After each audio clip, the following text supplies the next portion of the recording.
আসসালামু আলাইকুম রহমতুল্লাহি ওয়াবারাকাতুহু। সম্মানিত দর্শক, শিরোনামে যেভাবে বলেছি সেটা দিয়ে শুরু করি। লন্ডনে জনাব তারেক রহমান সাহেব এবং ডক্টর মোহাম্মদ ইউনূসের মধ্যে যে বৈঠকটি হয়েছে, একান্ত বৈঠক, প্রায় ১.৫ ঘন্টার রুদ্ধদ্বার বৈঠক। এই দুই নেতা পারস্পরিক কথাবার্তা বলেছেন। একটি অংশ ফরমাল, তাদের দেখা সাক্ষাৎ হয়েছে, হ্যান্ডশেক হয়েছে, শুভেচ্ছা বিনিময় হয়েছে এবং তাদের সঙ্গী সাথীদেরকে নিয়ে তারা একটা ফটো সেশন করেছেন। তারপর তারা দুইজনে একান্তে কথাবার্তা বলেছেন। সেই বৈঠকের পর সরকারের পক্ষ থেকে তেমন কিছু বলা হয়নি, অর্থাৎ ডক্টর মোহাম্মদ ইউনূসের পক্ষ থেকে তেমন কিছু বলা হয়নি। জাস্ট একটা জয়েন্ট প্রেস কনফারেন্স করা হয়েছে মানুষকে প্রবোধ দেওয়ার জন্য, অনেক সুন্দর আলোচনা হয়েছে ইত্যাদি ইত্যাদি। আর আগামী ফেব্রুয়ারি মাসে একটা নির্বাচন হতে পারে শর্ত সাপেক্ষে, এরকম একটা আশ্বাস প্রধান উপদেষ্টা দিয়েছেন বলে তার প্রেস সচিব বলেছেন। আর প্রেস সচিব যেটা বলেছেন ওটাকে আবার সার্টিফাই করেছেন আমির খসরু মাহমুদ চৌধুরী। এবং ওই অবস্থাতে সারা বাংলাদেশের বিএনপি যারা নেতাকর্মী, তাদের মধ্যে একেবারে রীতিমতো খুশির বন্যা, যে এটা একটা বিরাট ম্যাগনা কাটা হয়ে গেছে। ফেব্রুয়ারি মাসের ১৫ তারিখে যদি নির্বাচন হয়, ১৬ তারিখে তারেক রহমান সাহেব দেশের প্রধানমন্ত্রী, আমি এমপি, আর একজনের মন্ত্রী। তো যার জন্য পোশাক বানানো, স্যুট বানানো, তারপরে জুতো কেনা, সেন্ট কেনা, আরো নানা রকম চিন্তা ভাবনা টেকনাফ থেকে তেঁতুলিয়া পর্যন্ত বিএনপি নেতাকর্মীদেরকে নানাভাবে উদ্বেলিত করেছে। এবং লন্ডন বৈঠকের পর ধরে নেওয়া হয়েছে যে বিএনপি ক্ষমতায় চলে আসছে এবং ডক্টর মোহাম্মদ ইউনূস এবং তারেক রহমান সাহেবের মধ্যে যে সমঝোতাগুলো হয়েছে, সেই সমঝোতার প্রেক্ষিতে উভয় নেতা যে কথাবার্তা বলেছেন সেগুলোর ব্যাপারে আমরা সবাই অনুমান করেছি, আন্দাজ করেছি, এটা হতে পারে, ওটা হতে পারে, কিন্তু দুই নেতার কেউই কিন্তু আসলে কোনো কথা বলেননি। আমাদের মতো যারা কিছু লোকজন রয়েছেন, সবসময় সবকিছু ভিন্নভাবে, ভিন্ন অ্যাঙ্গেল থেকে দেখার চেষ্টা করেন। তারা প্রথম থেকে বলে আসছেন যে এই বৈঠকটি উভয়ের জন্য, মানে ডক্টর মোহাম্মদ ইউনূসের জন্য এবং জনাব তারেক রহমান উভয়ের জন্য বুমেরাং হবে। আমি বিশেষত বলেছিলাম যে এই বৈঠকটি না করলে ভালো হতো, কিন্তু এখন যে অবস্থায় হয়ে গেছে, যদি এই বৈঠকটা হয় এটা খুব মারাত্মক বিপর্যয় ডেকে নিয়ে আসবে উভয় দলের জন্য। আর যদি না হয় তাহলে ডক্টর মোহাম্মদ ইউনূস সুস্থভাবে বাংলাদেশে আসতে পারবেন না। আর যারা একেবারে যাকে বলা হয় কট্টর বিএনপি পন্থী বুদ্ধিজীবী, তাদের বক্তব্য ছিল তারেক রহমান সাহেবের উচিত এই বৈঠকটি ক্যান্সেল করা এবং তার সঙ্গে দেখা না করা। দ্বিতীয়ত অনেকে বলেছিলেন যে তিনি যখন সেখানে গিয়ে দেখলেন যে জনাব খলিলুর রহমান তাকে রিসিভ করার জন্য নিচে দাঁড়িয়ে আছেন, এর কারণ হলো বিএনপির ১ নম্বর দাবি ছিল দুজন উপদেষ্টার বিরুদ্ধে, খলিলুর রহমানের বিরুদ্ধে, এবং যেটার সঙ্গে সেনাবাহিনীর একটা যাকে বলা হয় ডাইরেক্ট সমর্থন ছিল। সেনাবাহিনীও চাচ্ছিল খলিলুর রহমান এই উপদেষ্টা পরিষদ থেকে বাদ পড়ুক এবং সেক্ষেত্রে তাদের এই মনোভাবটিকে বিএনপি সাপোর্ট করুক, এবং বিএনপি সেই কাজটি করেছে। তো কাজে খলিলুর রহমানের এই ইস্যু ধরে যদি তারেক রহমান সাহেব সেখান থেকে ফিরে যেতেন যে আমাকে অপমান করা হয়েছে, তাহলে সেটা মানে বিএনপির জন্য একটা বিরাট গর্বের বিষয় হতো। দ্বিতীয়ত আরো একজন উপদেষ্টার ব্যাপারে বিএনপি আপত্তি জানিয়েছিল, কিন্তু পরবর্তীতে দেখা গেল বিএনপির সঙ্গে যখন একটা কাঙ্ক্ষিত বৈঠক হলো, বিএনপি বেশ কয়েকবার ৭ বার নাকি চেষ্টা করেছে প্রধান উপদেষ্টার সঙ্গে বৈঠক করার জন্য এই লন্ডন যাওয়ার আগে, কিন্তু তিনি সময় দেননি বা দিতে পারেননি। কিন্তু পরবর্তীতে যখন তিনি সময় দিলেন, দেখা গেল যে বিএনপি যার পদত্যাগ দাবি করেছিল সেই ভদ্রলোক তাকে, অর্থাৎ বিএনপি নেতাদেরকে রিসিভ করলো এবং সেই বৈঠকে প্রধান উপদেষ্টার সঙ্গে বৈঠকে সেই উপদেষ্টা স্বয়ং উপস্থিত ছিলেন। এটা বিএনপির জন্য রীতিমতো একটা চপেটাঘাত।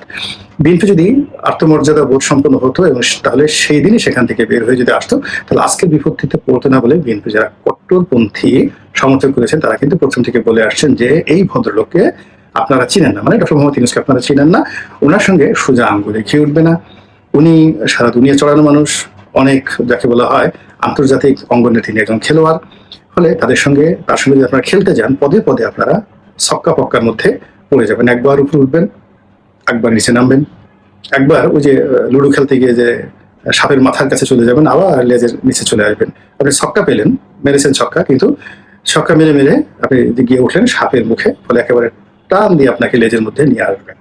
তো রাজনীতিতে কখনো কখনো ছক্কা কাজ করে, কখনো কখনো ছক্কা একেবারে পক্কা হয়ে যায়। তো এরকম মানে পরপর ৩টা ছক্কা হলে পক্কা হয়ে যায়।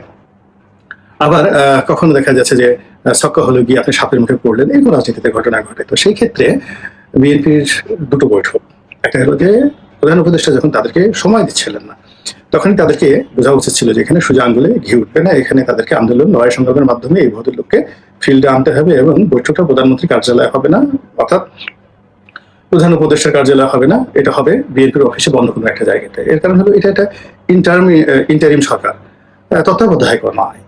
যার কোনো ওই বিএনপির যদি বলে যে এর কোনো সাংবিধানিক ভিত্তি নাই, এটা নাই, ওটা নাই, অনেক কিছু বলতে পারে।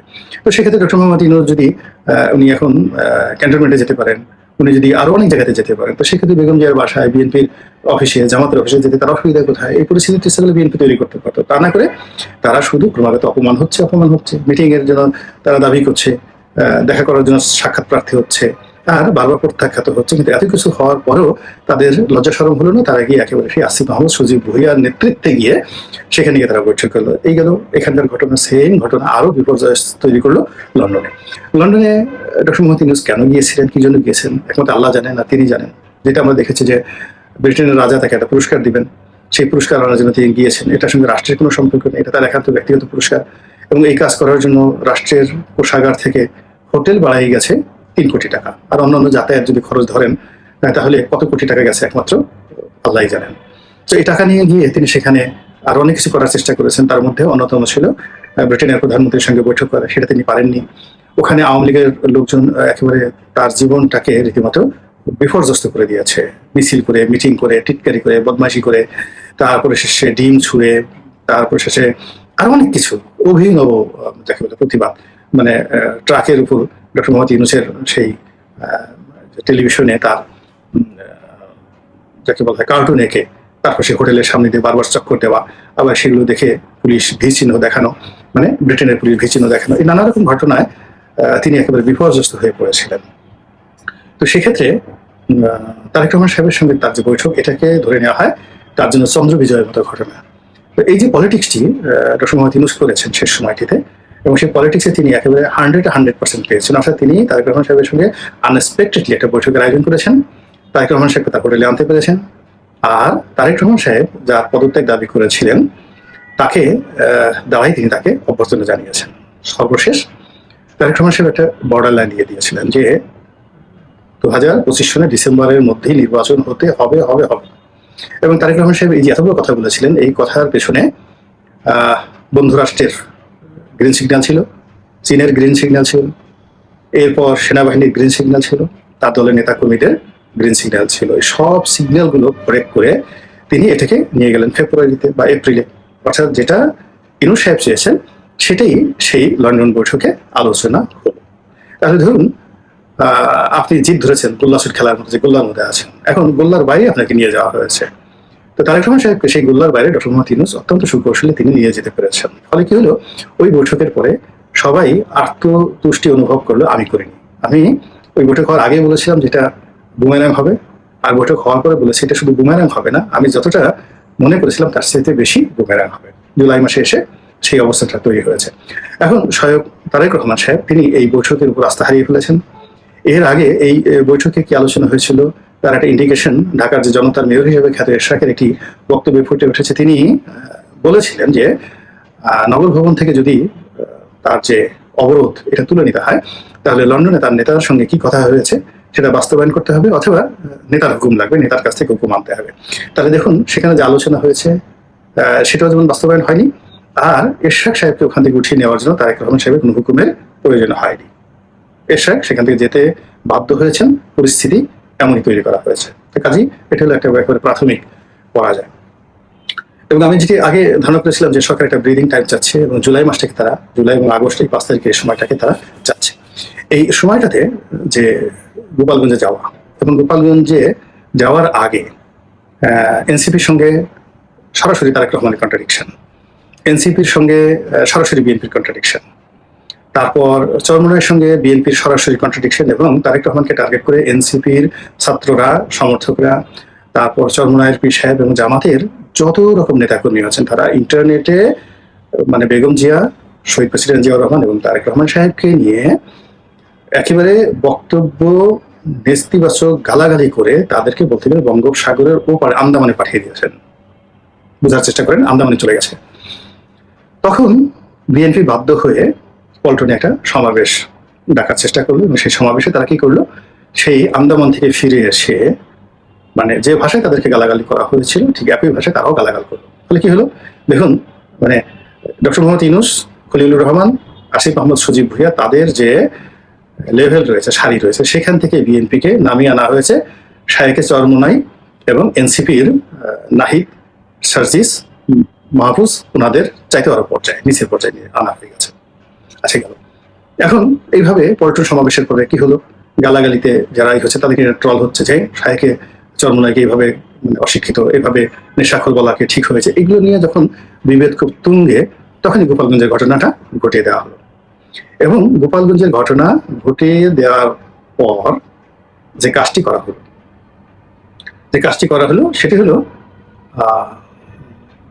বিএনপি এই ঘটনা নিন্দা জানাতে বাধ্য হলো, আওয়ামী লীগের বিরুদ্ধে বিবৃতি দিতে বাধ্য হলো, এনসিপি কে সমর্থন দিতে বাধ্য হলো, এবং ঢাকা বিশ্ববিদ্যালয়ে শিবির এবং ছাত্রদল পাশাপাশি নজিরবিহীনভাবে মিছিল করতে বাধ্য হলো। এই গেল এই ঘটনা করে আবার একটা জায়গাতে ধামাচাপা দিয়ে বিএনপিটাকে পুরোপুরি নিউট্রাল করে দেওয়া। ধরেন আপনি একটা জেনারেটর আছে, আপনি একবার স্টার্ট দিচ্ছেন, স্টার্ট নিতে আপনি পাওয়ার খুলে ফেলছেন, আবার একটু করে স্টার্ট দিচ্ছে। তো বিএনপিকে আন্দামানে পাঠিয়ে দিল, গালাগালি করে আন্দামান থেকে এনে আবার পল্টনে আনলো, পল্টন থেকে আবার তাদেরকে ঢাকা বিশ্ববিদ্যালয়ে পাঠিয়ে দিয়ে তাদেরকে পুরো নিউট্রাল করে দেওয়া হলো যে বিএনপি জামাত ভাই ভাই, আমাদের মধ্যে বিভেদ নাই। এরপরে 19 তারিখে বিএনপি যে জামাতের মহাসমাবেশ হলো, সবাইকে দাওয়াত দেওয়া হলো, বিএনপিকে দাওয়াত দেওয়া হয়নি। সালাউদ্দিন সাহেব খুব আক্ষেপ করে বললেন যে আমাদের কিন্তু দাওয়াতই দেয়নি, একেবারে পুরো ডিফিউজ, ভিতরের ব্যাটারি খুলে নিলে একটা মেশিন যেভাবে একেবারে অকার্যকর হয়ে যায়, বিএনপি ঠিক সেইভাবে অকার্যকর হয়ে গেল, দাওয়াতই দেওয়া হয়নি। তারপরে কি করলেন, আমিরে জামাত অসুস্থ হয়ে গেলেন, সারা দেশের জনমত আমিরে জামাতের পক্ষে। এখন এই অবস্থায় বিএনপি কি করবে? যাদেরকে দাওয়াত দেয় নাই তারা এই আমিরে জামাতকে দেখতে যেতে বাধ্য হলেন, তার সঙ্গে গল্প গুজব করলেন, ছবি তুলতে বাধ্য হলেন। সবাই বললো যে না, কাজ একটা হয়েছে বটে, কিন্তু মধ্যে থেকে কি হলো, বিএনপির যে এলাস্টিসিটি হয়েছে, আপনি রাবার দেখেন না, ছোটগুলো বলে আপনার রাবার পরে, সে রাবারের প্যান্ট পরে বারবার টানাটানি করলে না, ওটার আর সেই এলাস্টিসিটি থাকে না, অর্থাৎ বাড়া কমার যে এইটা, সেটা সংকোচন এবং প্রসারণ, এই শক্তিটা থাকে না, ওটা ঢিলে হয়ে যায়। তখন ওইগুলোকে ওই প্যান্ট আর ওই রাবার দিয়ে পরা যায় না, ওখানে দড়ি দিয়ে বেঁধে গ্রামের গরিব ছেলেমেয়েরা সেই প্যান্টগুলো পরতো।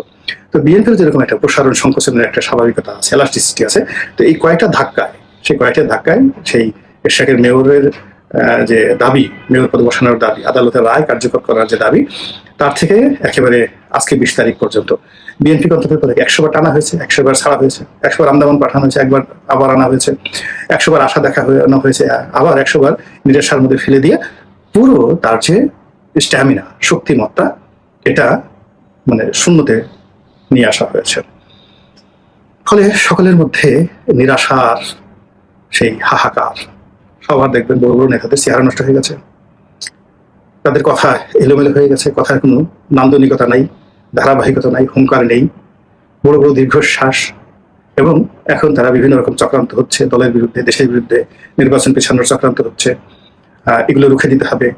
তো এই কথাগুলো যখন এখন বলছেন, অর্থাৎ 20 তারিখে 19 তারিখে কথাগুলো বলছেন, এই কথাগুলো তো লন্ডন বৈঠকের আগেই আপনাদের ভাবা উচিত ছিল। রাজনীতিতে তো একবার কেউ ভুল করলে এটা আর দ্বিতীয়বার সেটা করা যায় না। শেখ হাসিনা ধরুন শেষের দিকে যেমন তাকে কতগুলো রং সিদ্ধান্ত, মানে সেই একটার পর একটা রং সিদ্ধান্ত, 3 থেকে 4টা রং সিদ্ধান্ত তাকে শেষ করে দিল। ওই রাজাকারের বাচ্চা কাচ্চা, তারপরে কোর্টে প্রধান বিচারপতির একটা সিদ্ধান্ত নিতে দেরি হওয়া, 15 দিন পরে সেই সিদ্ধান্ত তিনি নিলেন, কিন্তু এই 15 দিনটা সর্বনাশ হয়ে গেল। তো এরকম অনেক কিছু রয়েছে যেগুলো যদি আজকের কাজটা যদি আগামীকাল করেন তাহলে আর থাকে না। তো কাজেই বর্তমানে যে জমানাটা, সেই জমানাতে বিএনপি যে ট্রেন্ডটা মিস করেছে, রাজনীতির সুযোগের যে ট্রেন্ডটা মিস করেছে, তাতে স্পষ্টতই মনে হচ্ছে যে লন্ডন যে বৈঠক, সেই বৈঠকটি বিএনপির জন্য বুমেরাং হয়ে পড়েছে। এখন বিএনপিটা কিভাবে কাটিয়ে ওঠে সেটি দেখাবে। আল্লাহ আমাদের সবাইকে হেদায়েত দান করুন।